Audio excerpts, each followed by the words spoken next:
Assalamualaikum warahmatullahi wabarakatuh. Hari ini saya dan teman saya akan menjelaskan mengenai klasifikasi hadis ahad menurut kualitas sanad. Sebelumnya, saya akan memperkenalkan diri saya. Nama saya Dia Ummu Solekah dengan NIM 196300069. Serta teman saya yang bernama Istainul Hasanah dengan NIM 196300068. Selain itu, kami dibimbing oleh dosen pengampu kami, yaitu Bapak Kifa'ah Putra MPDI. Kami berasal dari Universitas Islam Negeri Maulana Malik Ibrahim Malang. Dari jurusan kimia. Mari kita simak mengenai penjelasan klasifikasi hadis ahad menurut kualitas sanad. Pengertian hadis ahad. Hadis ahad berasal dari kata ahad, yang merupakan bentuk jamak dari kata ahada, yang berarti tunggal atau mufrad, yang menunjukkan makna sedikit. Hadis ahad adalah hadis yang diriwayatkan oleh satu orang, dua atau tiga orang, atau bahkan oleh sejumlah orang, tetapi tidak mencapai jumlah bilangan kemutawatiran atau a'dad at-tawatur. Selanjutnya, masing-masing perawi menyampaikan hadisnya kepada seorang atau dua orang saja, atau sejumlah perawi, tetapi dalam setiap tahapnya, jumlah perawi tersebut tidak menjadikan hadisnya dikenal sebagai jenis lainnya. Klasifikasi hadis ahad menurut sanad. Yang pertama, hadis sahih. Menurut bahasa, sahih berarti sehat, bersih dari cacat, sah, atau benar. Sehingga hadis sahih menurut bahasa berarti hadis yang bersih dari cacat, atau hadis yang benar berasal dari Rasulullah SAW. Hadis sahih adalah hadis yang susunan lafaznya tidak cacat dan maknanya tidak menyalahi ayat Al-Quran. Hadis mutawatir atau ijma' dan sanadnya bersambung serta para rawinya adil dan dabit. Sedangkan dari segi terminologi, hadis sahih adalah hadis yang sanadnya bersambung proses periwayatan oleh orang yang adil dan kuat daya ingatnya dari orang yang serupa sifatnya serta terbebas dari keganjilan dan cacat. Di dalam hadis sahih ini, ada 5 syarat untuk disebut hadis sahih. Yang pertama, rawinya bersifat adil. Bagaimana rawi bisa disebut adil?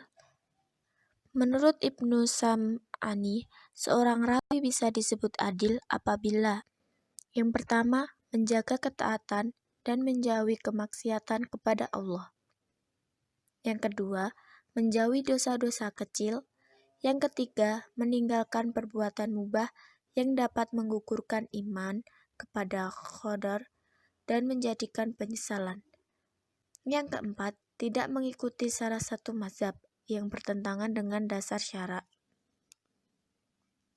Sedangkan menurut Muhyiddin Abdul Hamid menjelaskan bahwa adil berarti yang pertama Islam, yang kedua muhalaf, yang ketiga selamat dari sebab-sebab yang menjadikan seseorang fasik dan mencacatkan kepribadiannya.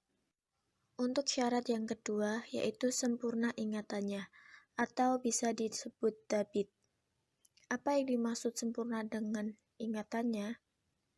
Yaitu daya ingatnya kuat dari awal menerima hadis hingga disampaikan kepada orang lain, tidak ada yang lupa, sanggup dikeluarkan di mana dan kapan saja dikehendaki. Baik, untuk syarat yang ketiga yaitu sanadnya tidak terputus. Maksud sanadnya tidak terputus yaitu sanadnya bersambung, tidak ada yang terputus karena tiap-tiap rawi dapat saling bertemu dan menerima langsung dari guru yang memberinya. Untuk syarat yang keempat, yaitu tidak mempunyai i'lat. Apa itu i'lat? I'lat penyakit hadis, yaitu penyakit yang samar-samar yang dapat menodai kesohihan suatu hadis. Misalkan, meriwayatkan hadis secara mutasil atau bersambung terhadap hadis mursal atau gugur seorang sahabat yang meriwayatkannya, atau terhadap hadis munqati, gugur salah seseorang rawinya. Dengan demikian juga dapat dianggap i'lat hadis jika ada sisipan dalam matan hadisnya. Untuk syarat yang terakhir, yang kelima, yaitu tidak janggal. Maksud dari tidak janggal yaitu hadis yang rawinya makbul dapat diterima periwayatnya tersebut tidak bertentangan dengan hadis yang diriwayatkan oleh rawi yang lebih rajin atau kuat. Disebabkan dengan adanya kelebihan jumlah sanad atau kelebihan dalam kedabitan rawinya atau adanya segi-segi terjih yang lainnya. Di dalam hadis sahih ini terdapat 3 variasi. Yang pertama, mutlak, yaitu hadis yang kesahihannya dikenal oleh semua kalangan. Yang kedua, muqayyad, yaitu hadis yang kesahihannya dikenal oleh kalangan atau sekelompok sahabat atau ulama tertentu. Yang ketiga, yaitu muqayyad, hadis yang kesahihannya dikenal di wilayah atau negara tertentu saja. Untuk urutan tingkatan hadis sahih ada 7. Yang pertama, urutan paling atas yaitu Bukhari dan Muslim. Urutan yang kedua yaitu Bukhari sendiri. Urutan yang ketiga Muslim sendiri. Urutan keempat yaitu ulama yang memakai syarat-syarat yang dipakai oleh Bukhari dan Muslim. Urutan yang kelima yaitu ulama yang memakai syarat-syarat yang dipakai oleh Bukhari sendiri. Urutan yang keenam yaitu ulama yang memakai syarat-syarat yang dipakai oleh Muslim sendiri. Urutan yang terakhir nomor 7 yaitu ulama yang terpandang atau muktabar. Hadis sahih juga diklasifikasikan menjadi 2. Yang pertama yaitu sahih li zatihi, yaitu hadis yang sahih yang secara sempurna terpenuhi kriteria persyaratan tersebut di atas. Hadis sahih li zatihi tingkatannya bisa turun menjadi hasan li zatihi ketika kedabitan seorang rawi kurang sempurna. Untuk klasifikasi yang kedua yaitu sahih li ghairihi, yaitu hadis yang rawinya kurang tahfiz dan dabit,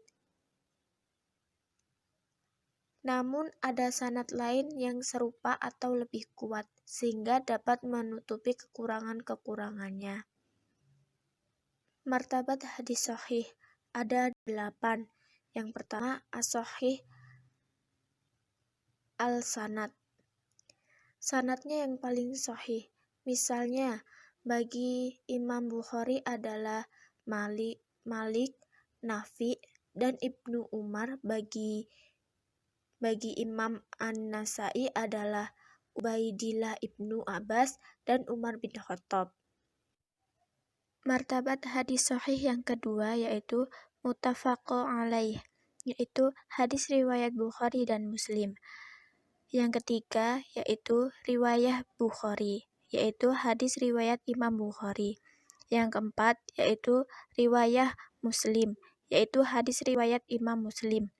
Yang kelima yaitu Suratul Bukhari wa Muslim, yaitu hadis yang menurut syarat-syarat Imam Bukhari dan Muslim. Yang keenam yaitu Sahih ala syaratul Bukhari, yaitu hadis sahih yang memenuhi syarat Imam Bukhari. Yang ketujuh yaitu Sahih ala syaratul Muslim, yaitu hadis sahih yang memenuhi syarat Imam Muslim. Yang terakhir yaitu hadis yang ditakrij dengan tidak menggunakan syarat Bukhari dan Muslim. Jenis hadis yang kedua yaitu hadis hasan. Menurut bahasa berarti hadis yang baik. Menurut istilah, hadis hasan adalah hadis yang diriwayatkan oleh perawi yang adil, sanadnya bersambung, tidak mengandung ilat, dan tidak janggal. Namun, rawinya kurang dabit atau kurang baik tingkat hafalannya. Sedangkan secara terminologis, hadis hasan adalah hadis yang bersambung sanadnya dan diriwayatkan oleh orang yang kurang sempurna kredibilitasnya. Hadis hasan adalah hadis yang memenuhi semua syarat-syarat hadis sahih, hanya saja seluruh atau sebagian perawinya kurang dabit.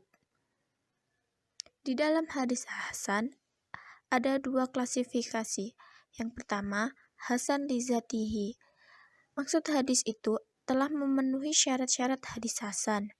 Yang kedua, hasan li ghairihi. Maksudnya hadis itu sanadnya ada yang dirahasiakan atau matsur, tidak jelas keahliannya, namun mereka bukan pelupa, tidak banyak salah dan tidak dituduh dusta dalam periwayatannya. Pada mulanya hadis hasan li ghairi itu adalah hadis dhaif.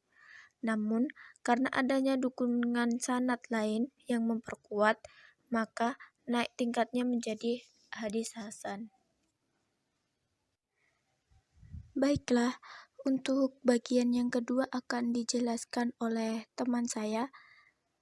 Kepada saudari Iis, saya persilahkan. Assalamualaikum warahmatullahi wabarakatuh. Saya Isnainul Hasanah akan melanjutkan penjelasan materi tentang klasifikasi hadis ahad yang sebelumnya sudah dijelaskan oleh Dia Ummul Sholehah. Jadi klasifikasi hadis ahad menurut sanadnya, yang ketiga ada hadis do'if. Do'if sendiri artinya lemah. Adapun yang disebut hadis do'if adalah hadis yang kehilangan satu atau lebih syarat-syarat hadis sahih atau hadis hasan. Adapun pengertian lain dari hadis do'if adalah hadis yang tidak memiliki syarat sebagai hadis hasan karena hilangnya sebagian syarat.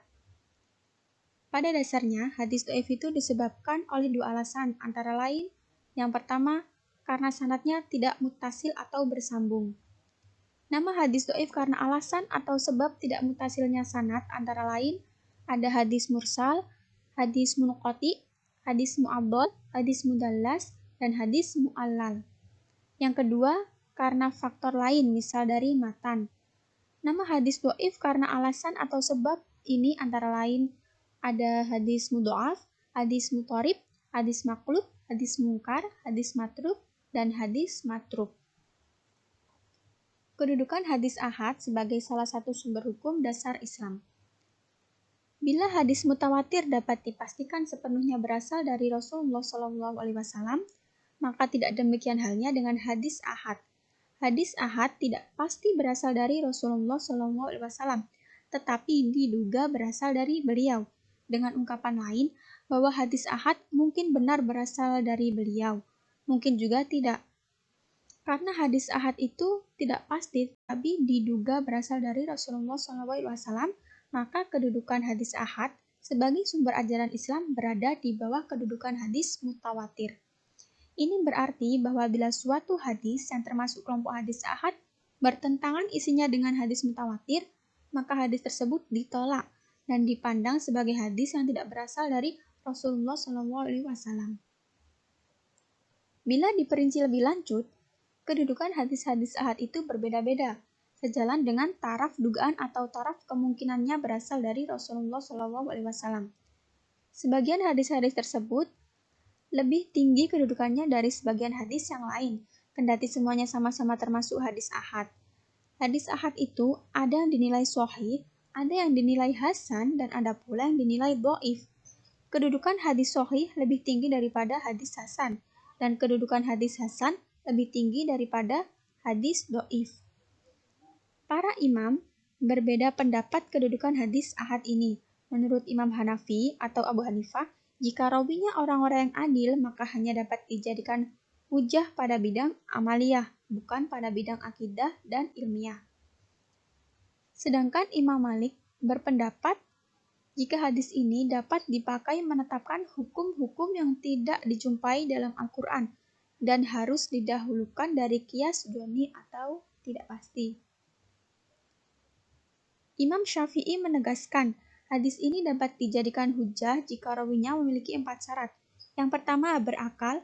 Yang kedua, dobit, yakni memiliki ingatan dan hafalan yang sempurna, serta mampu menyampaikan hafalan itu kapanpun diperlukan. Yang ketiga, mendengar langsung dari Nabi Muhammad SAW. Dan yang keempat, tidak menyalahi pendapat ulama hadis.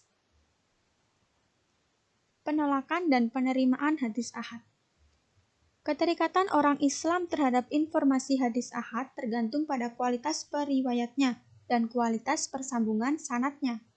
Bila sanad hadis itu tidak bersambung atau periwayatnya tidak dapat dipercaya kendati sanadnya bersambung, maka hadis itu tidak dapat mengikat orang Islam untuk mempergunakan sebagai dasar beramal.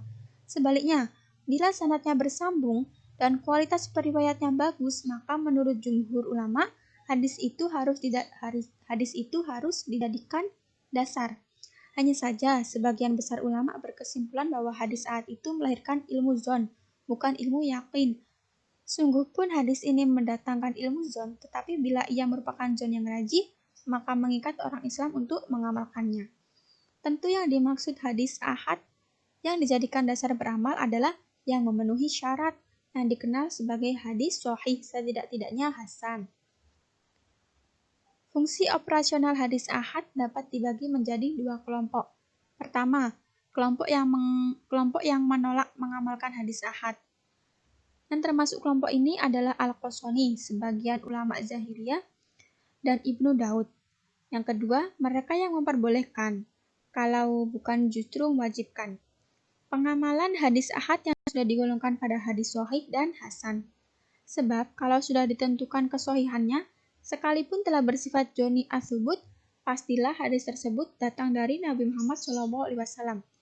Dan setiap sesuatu yang datang dari beliau pasti merupakan syariat, dan syariat wajib yang diamalkan oleh umat Islam. Termasuk dalam kelompok ini adalah semua sahabat, tabi'in, dan tabi'u at-tabi'in, serta para imam agama yang mujtahidin.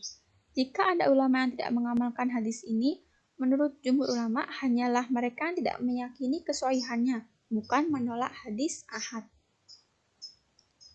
Menurut para muhaddisin, sebab-sebab tertolaknya hadis sebagai sumber hukum bisa ditinjau dari 2 faktor, yaitu sanad dan matannya. Yang pertama berdasarkan faktor sanad.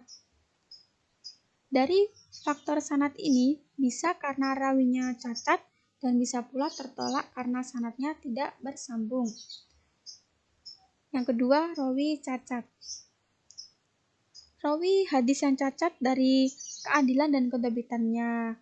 Hadisnya disebut mandu atau rawinya dusta, matruk atau tertuduh dusta, mungkar atau fasik, banyak salah dan lengah dalam hafalan, mu'allal atau banyak prasangka, mudraj atau penambahan suatu sisipan,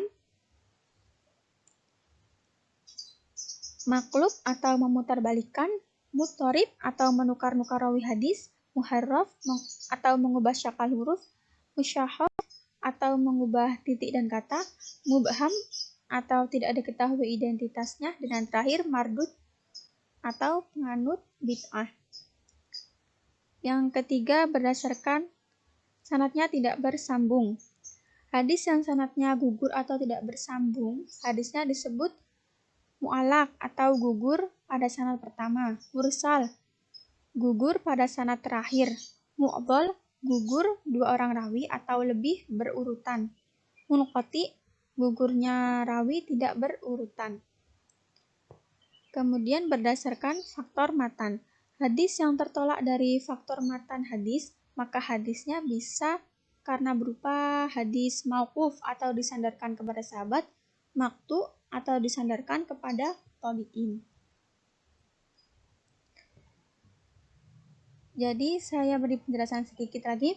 Para ulama berbeda pendapat tentang penggunaan hadis dhaif sebagai hujjah atau dasar hukum atau sebagai amalan kebaikan. Pendapat pertama menolak sama sekali menggunakan hadis dhaif baik untuk mendorong berbuat kebajikan maupun dalam penetapan hukum. Kedua, menerima secara utuh hadis dhaif.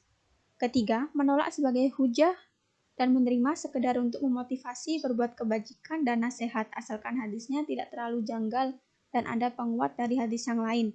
Dari ketiga pendapat tersebut, yang paling selamat adalah pendapat pertama, karena penuh dengan ihtiyat dan kehati-hatian agar tidak terjebak dalam perbuatan bid'ah. Diklasifikasikannya hadis berdasarkan aspek kualitas hadis yang ditinjau dari segi matan maupun sanadnya, bertujuan agar dapat ditemukan hadis yang baik untuk diamalkan dan dijadikan hujah, serta yang tidak boleh diamalkan dan dijadikan hujah. Karena setelah wafatnya Rasulullah SAW, banyak bermunculan hadis-hadis palsu. Sekian penjelasan materi klasifikasi hadis ahad menurut sanadnya dari kelompok 6. Kurang lebihnya mohon maaf. Wassalamualaikum warahmatullahi wabarakatuh.